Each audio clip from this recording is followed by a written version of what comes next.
This episode of Ben Franklin's World is brought to you by Cornell University Press. If you're looking for an introduction to Eastern Native American societies and their interactions with colonial settlers, you should be sure to check out Julie Fisher and David Silverman's Ninigret, Sachem of the Niantics and Narragansetts. The Niantic and Narragansett Indians live in the area we now know as Rhode Island, and Ninigret served as their Sachem from the mid-1630s through the mid-1670s. In fact, he was the most influential New England Indian leader of his time. As Fisher and Silverman argue in their book, he was a cross-cultural power broker who stood as the key to the balance of power in both Indian colonial and intertribal relations. Plus, Ninigret lived a fascinating life. By forming alliances with powerful peoples such as the Mohawks of the Five Nation Indians or the Puckmatucks of the Connecticut River Valley, Ninigret established the Narragansett peoples as a major regional power who stood at the center of almost every major development involving southern New England Indians, like the Pequot War and King Philip's War. Reviewers have praised Ninigret, Sachem of the Niantics and Narragansetts as an excellent study of southern New England's politics and diplomacy, and as a must-read for anyone interested in colonial and Native American history. Presently, this book is available in hardcover, but Cornell University Press is now taking pre-orders for a paperback version that will release in April. Be sure to visit benfranklinsworld.com/Cornell for more information about this book, and be sure to use your discount code of 09BFW to lock in your 30% discount. Welcome to Ben Franklin's World, a podcast about early American history with Liz Covart. The study of history is key to understanding who we are and how we can affect a better future. Ben Franklin's World will introduce you to historical people and events that have impacted and shaped our present-day world. And now, here's your host, Liz Covart. Hello, and welcome to episode 119 of Ben Franklin's World, the podcast dedicated to helping you learn more about how the people and events of our early American past have shaped the present-day world we live in. On June 7, 1776, Continental Congressman Richard Henry Lee of Virginia resolved that these United Colonies are, and of right ought to be, free and independent states, that they are absolved from all allegiance to the British Crown, and that all political connection between them and the state of Great Britain is, and ought to be, totally dissolved. After adopting this resolution, the Second Continental Congress formed a committee to draft a Declaration of Independence. And the declaration that Thomas Jefferson, his fellow committee members, and the Second Continental Congress drafted stands as one of the founding documents of the United States because it declares the nation's independence from Great Britain. But did the Declaration of Independence do more than just unmake the British Empire by declaring 13 of its North American colonies free and independent? Yale historian Steve Pincus thinks so. He argues that the last paragraph of the Declaration lays out a blueprint for a government, and not the smaller, more local government that we learned about in school either, an activist government. So today, Steve is going to take us through the Declaration of Independence and the context in which the Second Continental Congress drafted it in, so that we can better understand the Declaration of Independence and all that it achieved. During our investigation, Steve reveals details about the English Revolution of 1688-89, how ideas that developed during and after the English Revolution informed British policies about its North American colonies and the American Revolution, and how the Declaration of Independence contains the founders' blueprint for an activist government. But first, I wanted to take a moment to thank you for sharing Ben Franklin's World with your friends and family. Growing a podcast is hard to do. In fact, when Ben Franklin's World launched, it launched to 36 downloads. That's right. In its first month, October 2014, all it received was 36 downloads. And yet, over the past 2 months, Ben Franklin's World has received over 100,000 downloads. That's right. In December 2016, Ben Franklin's World had more than 100,000 downloads in that month. And now in this month, January 2017, which hasn't even ended yet, the podcast has also surpassed 100,000 downloads. This is just so amazing, and it's all because of you. And I'm just so really grateful that you've taken the time to share the show with others, because you're really helping me and our guest historians share our passion about history with others. And as you know, history is just so important to who we are. It explains who we are and how we came to be who we are, and you're helping us get that message out there. And I'm really, really grateful for that. Thank you. Now, are you ready for our new exploration of the Declaration of Independence? Allow me to introduce you to our guest historian. With tidings and wisdom to share about our early American past, Here is this week's special guest. Joining us is the Bradford Durfee Professor of History at Yale University and the co-director of the Yale Center for Historical Inquiry and Social Sciences.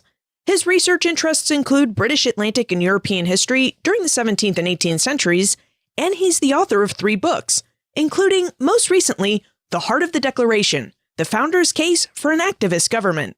Welcome to Ben Franklin's World, Steve Pincus. Oh, thank you. Glad to be here. Now, in his book, The Heart of the Declaration, Steve contends that if we're to understand the Declaration of Independence and what it achieved, we must look at it within the larger historical context of the English Revolution of 1688-89. Steve, would you help us better understand this context?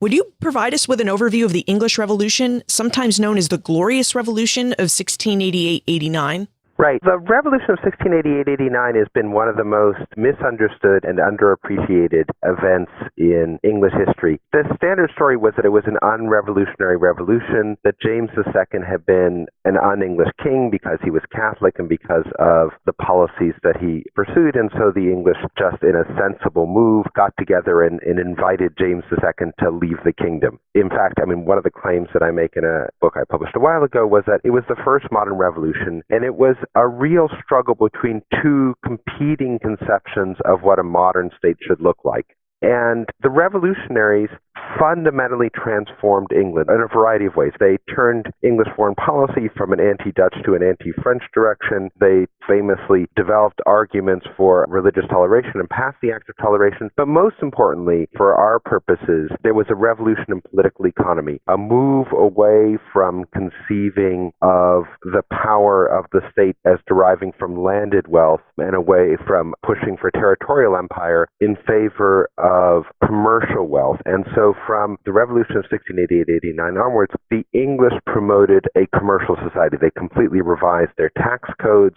to tax the landed and took taxes off of the manufacturing sector. They created a whole new set of financial institutions to revolutionize the economy and to provide investment into the manufacturing sector. But above all, the English state after 1688-89 was committed to the notion that the state needed to support manufacturing and that labor was the key to promoting prosperity, and that prosperity indeed was potentially infinite.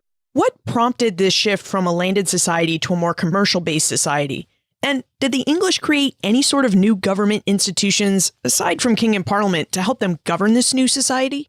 Absolutely. So the reason for the transformation was because later 17th century England was an incredibly commercially dynamic place. And the feeling was that among a number of people, a number of merchants, a number of manufacturers, et cetera, was that James II's preference for a landed society was restricting the possibility of English growth and meant inevitably that England was going to fall behind its continental competitors, not least because the continental competitors were far better endowed with land. And so they thought that the only possibility for England to compete on the world stage was for it to base its wealth on commerce and a commercial society. And the new institutions, the revolutionaries created, the touchstone of which was the creation of the Bank of England in 1694, which was not an accidental consequence of the revolution. It was part of the intention of the revolutionaries. And the argument was that this new Bank of England would shift liquidity, would shift capital from the relatively moribund landed sector and allow liquidity to circulate more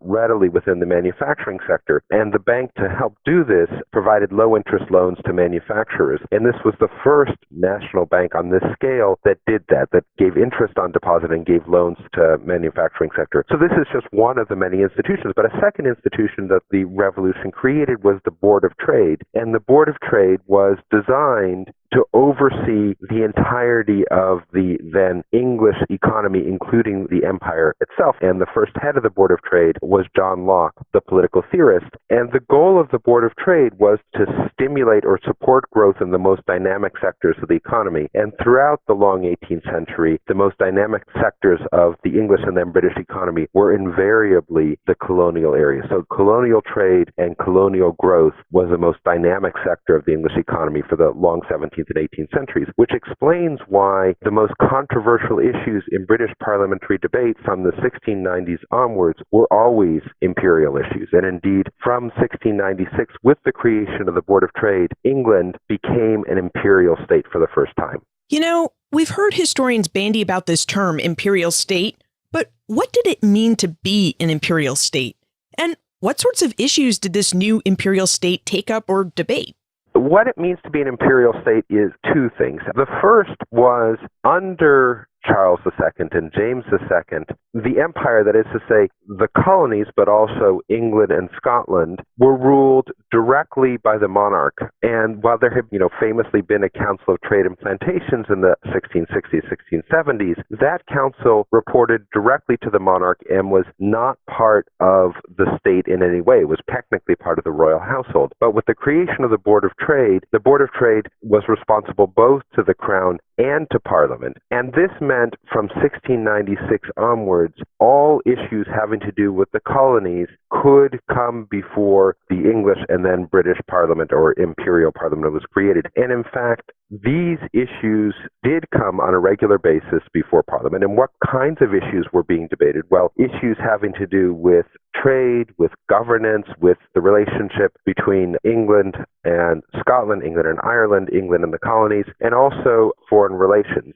And I think it's really important to notice that English historians have known for a long time that after 1688-89, legislation just skyrocketed. Up until this time, basically, the English Parliament passed very, very few laws, and most of those laws that it did pass were private bills. After the Revolution of 1688-89, for the first time, the English Parliament started legislating, passing huge numbers of laws, and most of those laws were on social and economic issues. And increasingly, we've come to understand that a very high percentage of those laws dealing with social and economic issues had to do with the colonies. So from the 1690s onward, there was hardly a period of salutary neglect, as we're often told in the textbooks. In fact, Parliament legislated regularly and frequently issues having to do with the colonies, both in terms of internal trade, or supporting the colonies in a variety of ways, providing bounties, providing subsidies, but also obviously regulating foreign trade. And I think it's really important to notice that, for example, in the period between 1728 and 1734, there was a whole spate of parliamentary legislation which in fact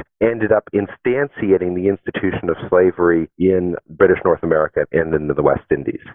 Okay, so now that we have an idea of the types of legislation that the English imperial government took up after the Glorious Revolution, what were the political factions like in Parliament? I mean, what principles did parliamentarians stand by and debate? Let me just sort of take a step back. It's important to realize that because colonial trade, overseas trade, represented the most dynamic part of the British economy from the late 17th century onwards, of course that was going to be the issue that most people in Parliament were going to be most interested in. What could one do to promote this most dynamic part of the economy? What would be the best ways to harness this dynamic part of the economy to support the British government and the British state? And this, unsurprisingly, just like, the most dynamic areas of the 21st century economy are the ones which lead to most controversy in Congress, this led to the most controversy in the British Parliament. And from the 1720s onwards, there were two primary arguments associated with governing the empire. One was a set of arguments associated with the Prime Minister of the 1720s and 1730s, Sir Robert Walpole, and a group that I call the Establishment Whigs. And in their view, the key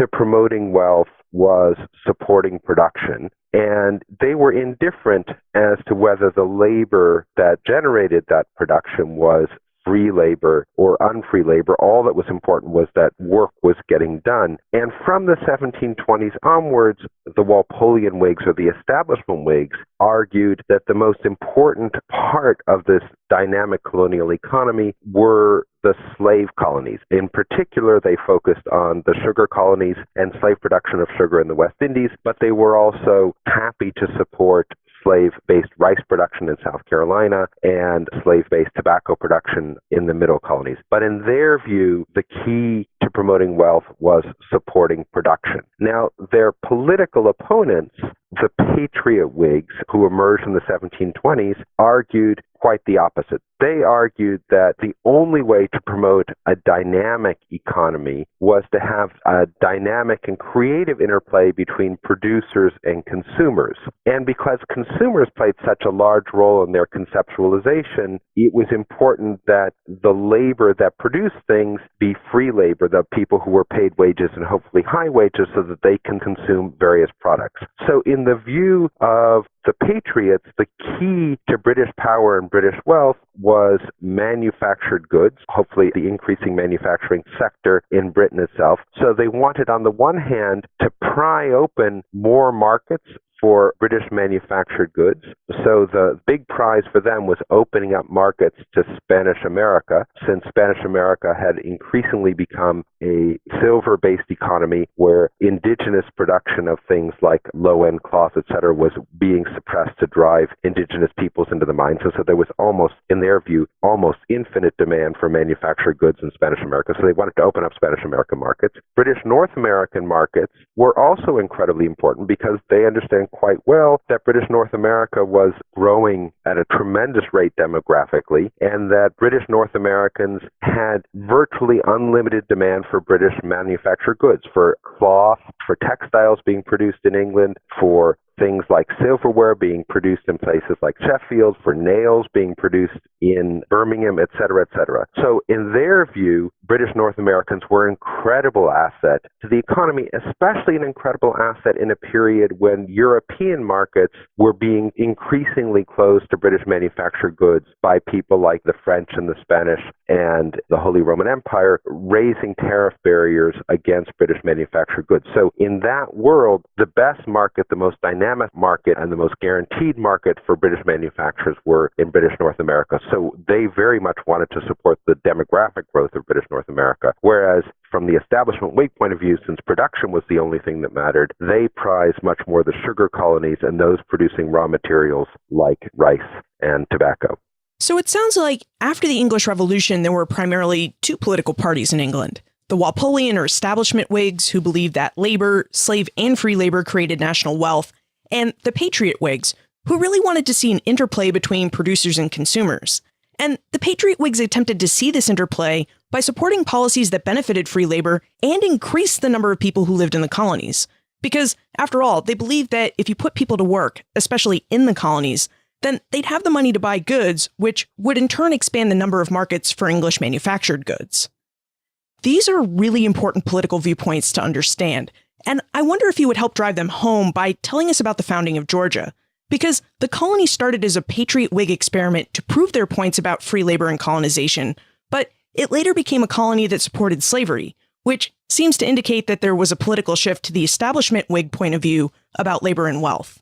Right. So Georgia was founded in exactly the period of the sort of emergence of the Patriot Whigs. And the Georgia trustees included a number of leading Patriot Whigs, including James Edward Oglethorpe, but also James Vernon, whose younger brother Edward Vernon would play a significant role in the War of Jenkins' Ear, but also people like the Earl of Egmont. And it also, at the beginning, included some establishment Whigs, but it was very much a patriot program. And the idea of Georgia, to establish the new colony of Georgia, was that that would be a patriot model colony. So what do I mean by that? Since they believed that it was extremely important to have consumers, the trustees did two things that were sort of vital to their political economy. One was that they got the British Parliament to heavily subsidize immigration to the new colony, in the belief that it was very difficult for new immigrants to have startup costs to develop in a variety of ways. The British government not only paid for the immigrants to come to Georgia, but they also essentially gave them money to get things going for the first 2 years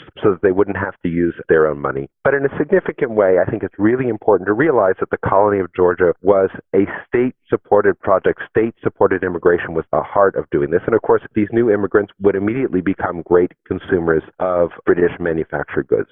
The second thing that they did was to outlaw slavery. So the first law of Georgia outlawed slavery because slaves could not be good consumers. And that kind of anti-slavery ideology seems to have been imbibed deeply by a number of the immigrants. In fact, that we know, for example, that the town of New Darien in Georgia sent a petition against slavery. So, and I should say, one of the other reasons, Georgia obviously was on the southern frontier, and one thing that's sort of insufficiently emphasized is that the idea of creating Georgia was in part to be able to penetrate Spanish American markets. Obviously, St. Augustine was nearby, but it was also very much hoped that the Atlantic ports of Georgia would make it easier to trade with Spanish America, and then hopefully that there would be development of Georgia towards the Gulf, which would, opening up Gulf ports, would also make it possible in the longer term to trade directly with Spanish America that way. Now, you asked a very good question. Why is it that the Patriot experiment in Georgia failed? Why eventually did it become a slave colony?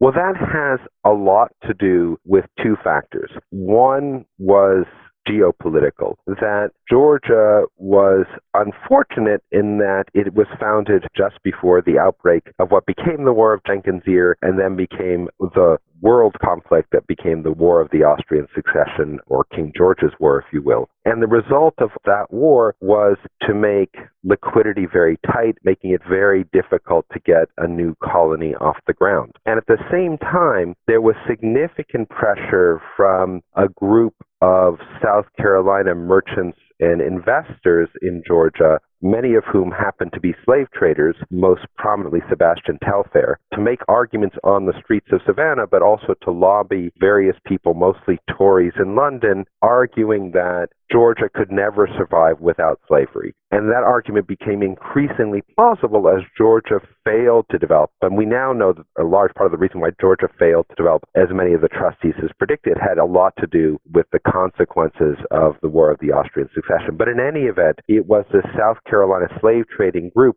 associated with Sebastian Telfair and a number of Scottish slave traders that successfully used Tory opposition to eliminate the law against slavery in Georgia. But it's important to realize that that Patriot tradition in Georgia didn't die out, that in 1775 and 1776, when the Provincial Congress of Georgia, when the governor, James Wright, was captured and the Patriots took over the governorship of Georgia, they immediately petitioned for the end of the slave trade, recalling, in fact, the Patriot roots of the foundation of the province and then the state. You've given us a great understanding of the two dominant political ideologies in England during the 18th century. And we know that English ideas filtered out to the colonies, which the example of Georgia just demonstrated. So what political ideas prevailed in the other 12 British North American colonies? Did some colonies lean establishment Whig, touting that all labor creates wealth, while others lean Patriot Whig, promoting the idea that free labor promotes wealth? Let me sort of take a big picture and then I'll try to answer the story in specifics. So just to sort of give you a kind of capsule or sort of an analogy, we know in 21st century America that there are things that we now call blue states and some states that we call red states. That is to say, some states that lean heavily Republican, some that lean heavily Democratic, and some that might be more hotly contested. But we also know that in the reddest of red states, there are some, Democrats, and in the bluest of blue states, there are some Republicans. That there's ideological debate, and those ideological debates, while there are, various local flavors to those debates, those ideological debates bear a strong resemblance to the national discussion. What differs by locality is the proportion of Republicans and Democrats, and that's a very good way to understand the debates throughout the British Empire. The debates that I'm describing were pan-imperial debates. They were reported in the press throughout the empire. The press, we now know, newspapers, for example, the Pennsylvania Gazette, routinely reprinted articles from various British newspapers. The same was true of the Kingston newspapers, the Halifax Gazette. Throughout the empire, there was a circulation of similar information and similar news stories. It turns out that in British North America, just like in Ireland and Scotland and the British West Indies, the press was overwhelmingly Patriot rather than establishment Whig. There were establishment Whig newspapers and there were establishment Whig stories that got into the newspapers, and people were well aware of the debate, but the press tilted heavily in British North America, in the British West Indies, in Scotland and Ireland towards the Patriot rather than the establishment Whig point of view. And part of this is because Walpole's production strategy was also a heavily Anglo-centric strategy. At the same time that he was supporting the sugar colonies, he was also very much trying to shift the tax burden away from the landed gentlemen in England and onto the colonies, onto Scotland, onto Ireland, etc. And that, of course, meant in the perception of people in all of these places. Then it's also true that he was also trying to shift the burden onto the manufacturing sector to some degree in England, which meant that in all of those places, there was a natural kind of political tilt towards Patriot arguments. Now, that said, it was obviously the case that many people in the West Indies, for example, felt that establishment Whig policies supporting sugar and slavery was supporting their wealth, and there was more substantial establishment Whig support in the West Indies than there would have been in, say, Massachusetts or Connecticut. Although I think it's important not to underestimate the degree of Patriot support in Jamaica, for example, where elections were more heavily contested than any place else, and there was a serious Patriot Party. And again, it strikes me that things were more finely balanced in South Carolina, where a number of people, obviously rice planters, appreciated the new laws that the British Parliament had passed in the 1720s and 1730s to instantiate or to help support slavery. And here I'm referring not only to the Molasses Act, but also to the so-called Plantation Act, which tended to make it easier for slave owners to pay back debts using slaves as collateral. So, that was something which led to sort of a more finely balanced set of arguments in South Carolina, perhaps, than there would have been in Massachusetts or indeed in Nova Scotia. But I think it's important to realize that these debates and these ideas circulated widely through the press, and that it was a pan-imperial debate between Patriot political economy and establishment Whig political economy. Now that we have a sound idea, again, of all the political ideology and how it took shape on the ground in England and in her colonies, let's move into the Revolutionary Era. The French and Indian War, or 7 Years' War, ended in 1763. And Steve notes in the heart of the Declaration that, after the war, Great Britain, France, and Spain all sought ways to earn money to pay down their national debts and to rebuild their armies and navies. Steve, would you tell us about this post-war period and the policies that each empire pursued to rebuild after the war? Yeah, the 7 Years' War, like the War of the Spanish Succession, that is to say Queen Anne's War, and like King George's War, created a massive national debt for all of the European empires. Only the 7 Years' War or the French and Indian War created an even larger debt of unprecedented scale. And this provoked debates in the French Empire, the Spanish Empire, the British Empire about how to repay this massive debt. And the contours of the debate about what to do about a massive national debt will seem very familiar to us. The arguments that, we're still repeating today were laid out in the 18th century. Basically, one group of people said, well, the best way to pay down the debt is to stop spending money, to pursue austerity measures, and to levy heavier taxes on those who were least able to resist in a variety of ways. So it meant levying heavier taxes on the colonies. So that was one set of arguments, and there was another set of arguments that were advanced at this point by patriots in Britain, but also these kind of arguments were also levied in the French and Spanish empires, was that no, in fact, the colonies are the most dynamic part of all of these imperial economies. The worst thing you could possibly do is tax the most dynamic sector of the economy, and the best way to pay down the debt was to try to stimulate economic growth and thereby increasing customs revenue, increasing income from various sales taxes. That is to say, when consumers bought more goods, they would generate more tax revenue, and that would be the best and surest way to pay down the debt. And this was an argument that took place in all three empires. And I should say it's an argument which took place not only in Europe, but also took place in all of the colonies. And I guess one thing I wanted to sort of make clear that I might not have emphasized earlier is that the various political economic arguments were not political economic arguments which developed by a few smart guys sitting in London, Paris, or Madrid. These were arguments which were developed in many cases based on arguments or observations taking place on the ground in places like Charleston, South Carolina, or Kingston, Jamaica, or Halifax, Nova Scotia, or in Bombay, Madras, Calcutta in the case of the British Empire, and in the case of the French Empire, we know increasingly that a lot of the arguments were developed by people on the ground in the French West Indies, for example. And again, the same in the Spanish Empire. We know a lot of these ideas, these political information was coming from the colonies, and so that one shouldn't see these ideas as being imposed from Europe onto the colonies. These were things that were developed mutually and through a set of negotiations and circulation of a wide range of information on both sides of the Atlantic. As we continue to contextualize the American Revolution by looking at the politics and events that happened before and around it, we should also look at the larger context of some of the Revolution's more famous events, like the Stamp Act Riots of 1765. In the United States, we learned that the Stamp Act Riots were exceptional acts of protest against British imperial authority. But Steve sees these riots very differently. Steve, would you tell us why you don't think that the North American Stamp Act Riots were exceptional events?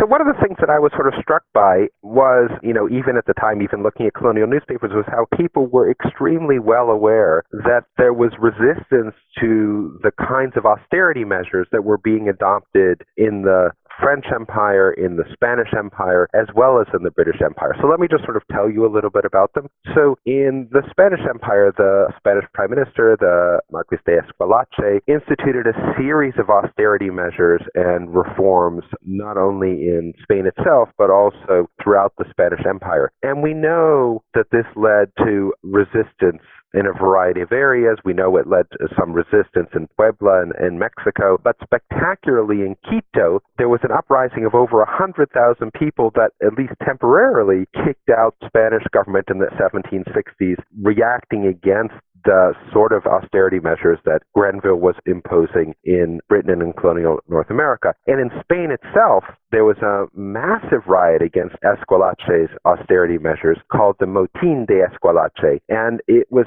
such a powerful revolt, and throughout Spain, but most powerfully in Madrid, that the king was only able to regain control of Madrid, which was a city of about 100,000 people at the time, by occupying the city with 25,000 Walloon troops. So that's one soldier for every 4 citizens in Madrid. So you can sort of see that this was an extremely powerful uprising. In fact, as a proportion of the population, more people seem to have been involved in both in the uprising in Quito and the Motín de Esquilache than took place in the Stamp Act Riots in British North America. But this wasn't all. The Duc de Choiseul, the leading minister in France, also pursued austerity measures. In the French West Indies, we know it led to significant unrest, for example, in Saint-Domingue and in Martinique, leading eventually to the departure of the governor of Saint-Domingue. But in France, these austerity measures led to what was called the Parlementaire Revolt, where the various local judiciaries refused to simply register the new taxes that Choiseul wanted to impose, which made it impossible to collect them. So again, in the French Empire, these austerity measures led to significant resistance. And we shouldn't underestimate the amount of resistance in Britain itself to the British Prime Minister George Grenville's policies. There were massive riots in Spitalfields in London. There was serious civil unrest. There were petitions throughout the country complaining about Grenville's austerity measures. And again, unsurprisingly, most heavily in the manufacturing sectors. And there was also significant murmuring, although not yet political unrest, in both Scotland and Ireland.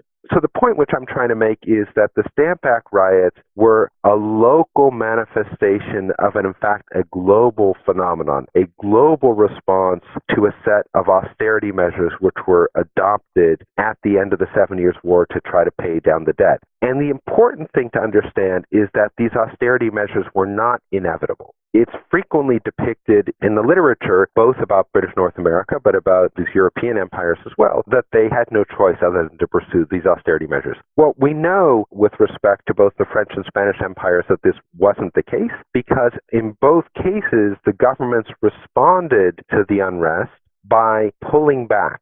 So in the French case, they moved from a position of sort of very strict regulation of French colonial trade, the so-called exclusif, to the exclusif mitigé, which led to some modicum of a freer trade. And in the case of Spanish America, we know that the response to the rebellion in Quito and many of these concerns was also to allow, at least for intra-imperial free trade for the first time in the Spanish Empire. So in both those cases, there was kind of of a rethinking of the kinds of imperial policies that could be pursued. And in the case of Britain, the point which I try to make in the book is that under the Patriot governments which had been governing Britain until the accession of George III, the Patriots had not wanted at all to tax the colonies directly. In fact, they've been providing bounties to support colonial economic development. They continued to subsidize immigration to North America, and the Patriots had felt that the worst thing you could possibly do is tax the most dynamic sectors of the economy. So when George Grenville came into power and adopted these austerity measures, it marked a 180-degree reversal of the kinds of economic policies towards the empire which the British had been pursuing. And I guess this might be the point to say something about what we know about expenditures on the empire. So in some recent work that I did with the University of Chicago economist and political scientist Jim Robinson, we've looked comparatively at how European governments in the 18th century spent their revenue. And it turns out that there's a group of European states, including Russia and the Holy Roman Empire, that spent over 90% of their revenue on warfare or preparing for war. And then there are another group of European states, like France and the Dutch Republic, that spent about 80% of their revenue on warfare and 20% on other things. But Britain, until the 1760s, spent only 65% of its revenue on warfare. Now, 65% is a lot, but that let, a huge increment to be spent on other things. And our analysis suggests that, in fact, the British state spent that increment, that 15% more revenue than France or the Dutch Republic, on colonial development, on building infrastructure in the colonies and Scotland and Ireland, and providing disaster relief. So when Charleston, South Carolina burned to the ground in 1740, the British government provided a huge amount of money to rebuild Charleston.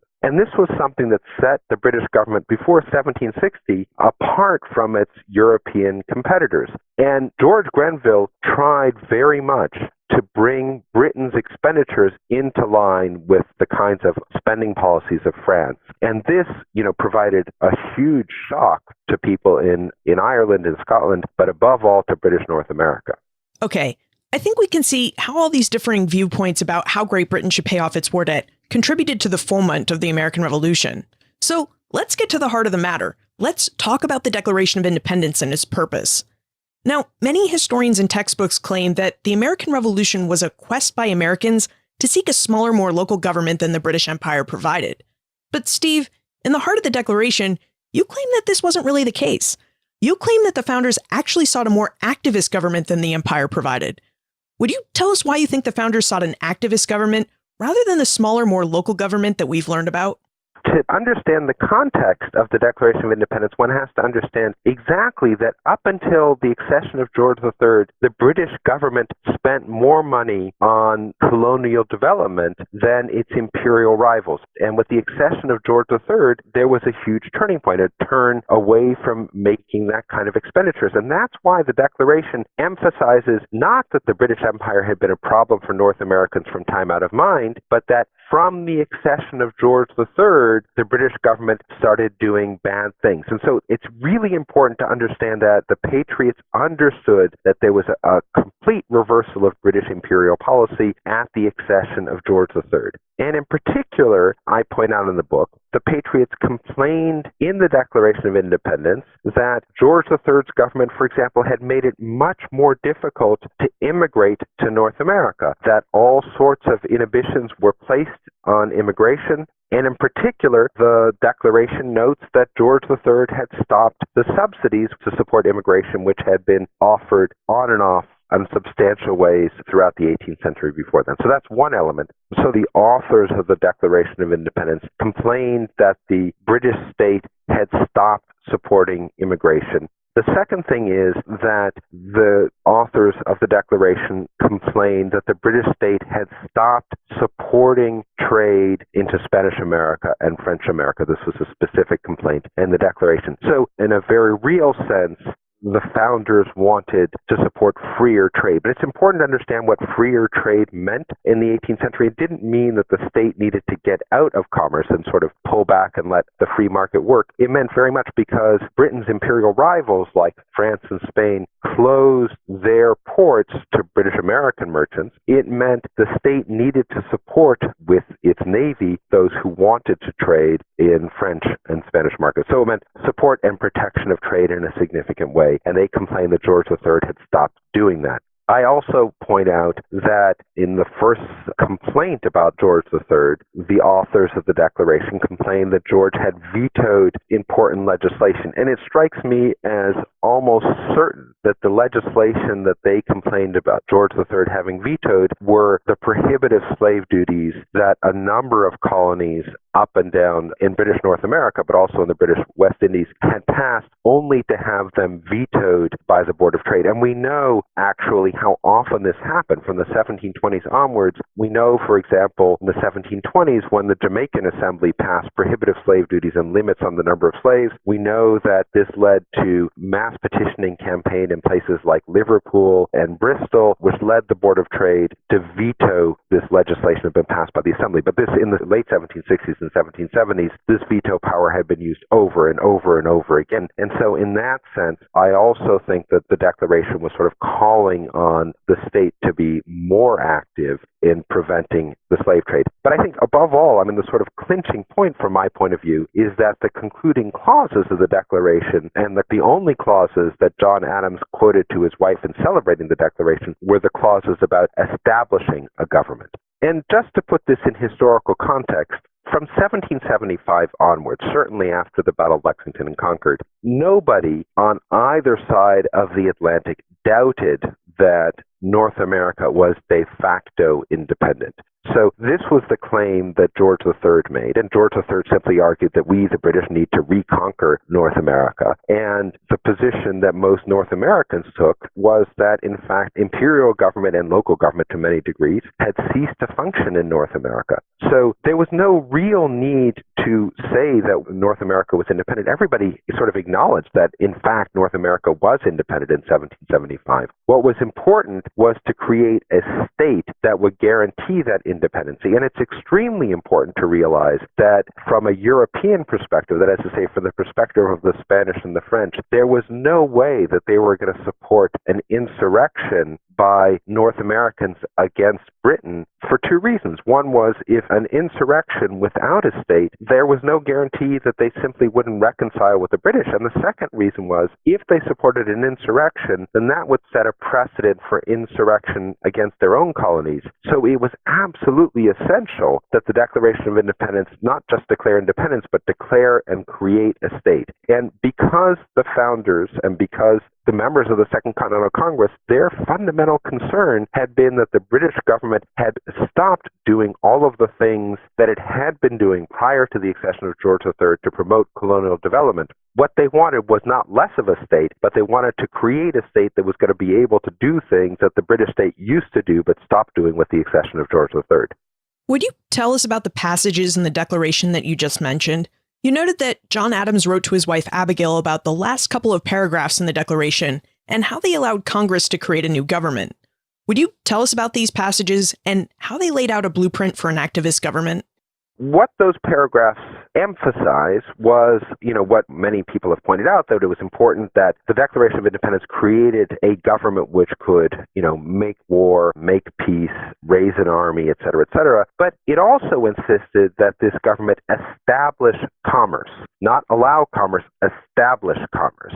And that strikes me as exactly sort of taking on the language that patriots had been adopting on both sides of the Atlantic from the 1720s, that it was the role of the government, the role of the state, to promote commerce, to promote trade, to promote the welfare of the people. And that's what's in those last couple of paragraphs of the Declaration of Independence. It's saying that we, by this act, are creating this kind of government. Now, absolutely, I mean, Adams believed that it wasn't going to be the Declaration of Independence alone that was going to do this. He believed that there was going to be a revolutionary portfolio. That is to say that a Declaration of Independence needed to go along with the Model Commercial Treaty, which was going to support freer trade with whoever would sign on to it, that went along with establishing the state constitutions and went along with creating the Articles of Confederation. But the Declaration of Independence was very much a document about creating a state that could now act in the world of other states. And I think it was really important to establish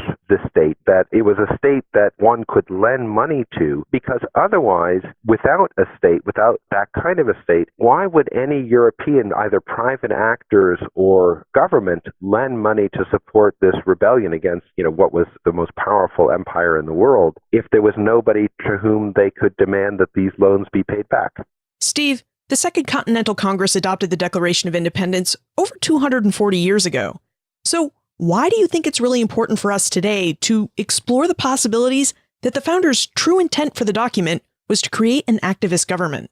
So in my view, the kinds of issues which 18th century governments faced, many of the issues were the same issues that we're wrestling with today. And why is this? Well, it's because, in essence, with the emergence of states in the 17th and 18th century began, to my mind, the modern era. And the fundamental problems of the modern era involve problems like how best to pay down a national debt, how best to promote economic growth in your country, what should be your attitudes towards immigrants, should you invite them in, should you keep them out?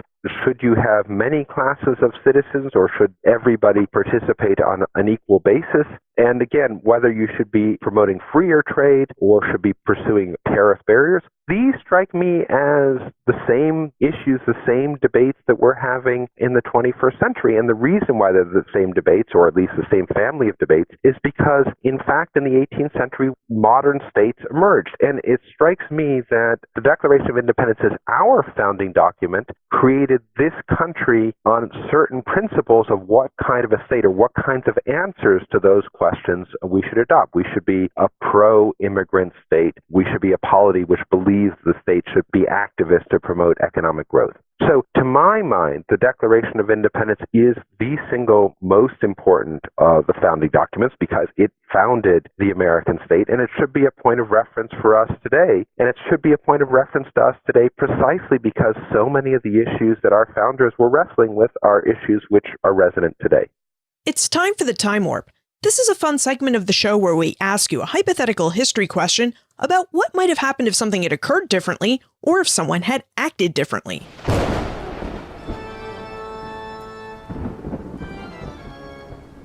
The Time Warp. Historians can't predict the future, but they can speculate about what might have been. There are two ways to look at the Declaration of Independence. One would be as a document that unmade the British Empire by declaring the United States a free and independent nation. Another way is to look at it in the ways that we've been talking about, as a document that creates a government. So, Steve, in your opinion, what would have happened if the Declaration of Independence had just been a document that had simply unmade the British Empire? How would the course of United States and British history be different? Well, I think it would have been fundamentally different, and it would have been fundamentally different for two reasons. The first is, I think it would have been extremely hard to imagine a French alliance. Now, we know that the French government hated the British, and they were perfectly willing to be gadflies, doing anything to hurt the British Empire. And that meant that they were perfectly willing to wink at illicitly supplying, gunpowder or guns to the American colonies. But there's no way that the French would have signed an alliance, which they did with the Americans during the Revolutionary War, had there not been an American state with which to ally to. And we know this from not only because of their reticence to do this beforehand, but we know this because those of us who have worked in the French archives have found many documents saying explicitly that the French would not have formed the alliance, they would not have provided the military support, they would not have provided the naval support that was so vital in securing the victory at Yorktown, had the Americans not created a state in 1776. It wasn't just a question of recognition. It was, from their point of view, they needed to create a state which had the wherewithal to protect the various contractual agreements involved in making an alliance. So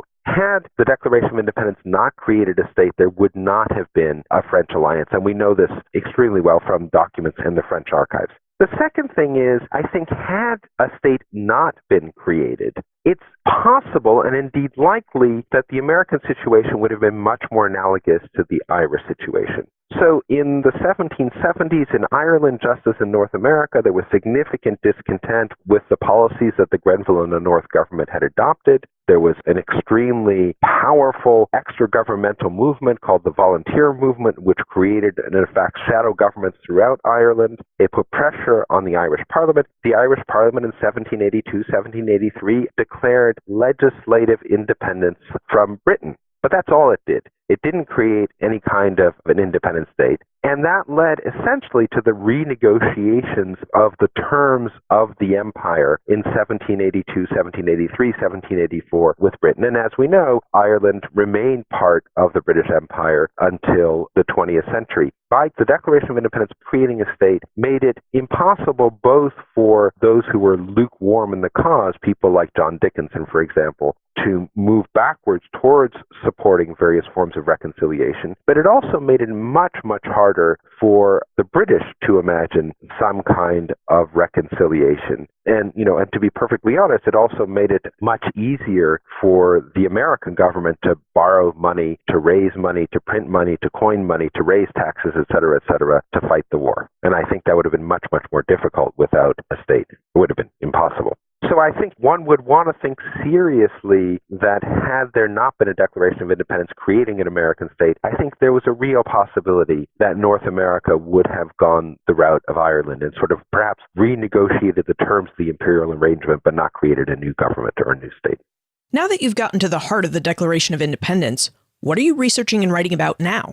Well, this book is kind of an outgrowth of a book that I've been working on for about 15 years on the British Empire from 1650 to 1784. So I'm going to continue to work on that. And that research has, led me to archives in, I think, now 16 different countries. And so that's a big project that I've written large parts of it, about 800 pages of it. But I'm also toying with the idea and have started work on a project on setting the American Revolution in global context, placing it alongside and in the context of developments around the world, but outside of Britain and its empire, but also in the context of things like British Bengal and the British West Indies more generally, and also British aspirations moving east. So I'm writing that book on the global context of the British Empire, but also returning to the global context of the American Revolution, trying to understand the American Revolution less as an exceptional event and trying to really place it back in the context of the Age of Revolutions by thinking about the Age of Revolutions not as somebody like Palmer did as narrowly European event, but as kind of a global event.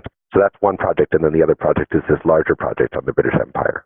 And how can we get in contact with you if we still have questions about the Declaration of Independence and the global context of the American Revolution? So you can email me at stephen.pincus@yale.edu. You can find information about me on my Yale University History Department website. Steve Pincus, thank you for helping us better understand the global and political contexts of the American Revolution and for helping us glimpse the heart of the Declaration of Independence. Well, thank you so much, Liz. This has been a delightful conversation. Our conversation with Steve has me rethinking how I look at and understand the Declaration of Independence. Like Steve, I believe the Declaration was necessary to secure foreign aid for the war. I mean, France, Spain, and the Netherlands did not want to provide financial support to colonies that might go back to Great Britain, nor did they want to fund 13 independent nations. So the Declaration of Independence was necessary to prove to these foreign powers that the states were serious about being independent and about forming an independent government. But does the document also lay out the founders' intention to form an activist government? This is a timely question for me, because I'm presently researching the Articles of Confederation and how the Second Continental Congress drafted them and how the states ratified them. Now, I've gone ahead and pulled out my copy of the Declaration of Independence to reread that last paragraph. And the last paragraph begins by restating most of Richard Henry Lee's resolution from June 7, 1776, that these United Colonies are, and of right ought to be, free and independent states. And after restating this part of the resolution, it absolves the colonies from all allegiance to the British Crown, and then the declaration reads as follows: and that as free and independent states, they have full power to levy war, conclude peace, contract alliances, establish commerce, and to do all other acts and things which independent states may of right do.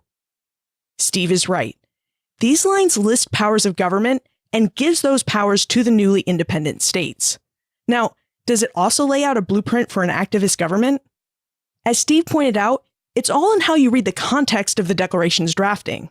And to see the activist government, Steve advises us to go back and to try and understand the Glorious Revolution of 1688-89. Now, I don't know about you, but these are ideas that I need to think about more. For more information about Steve, his book, The Heart of the Declaration, plus notes for everything we talked about today, visit the show notes page, benfranklinsworld.com/119. Cornell University Press is now accepting pre-orders for its new paperback edition of Ninigret, Sachem of the Niantics and Narragansetts.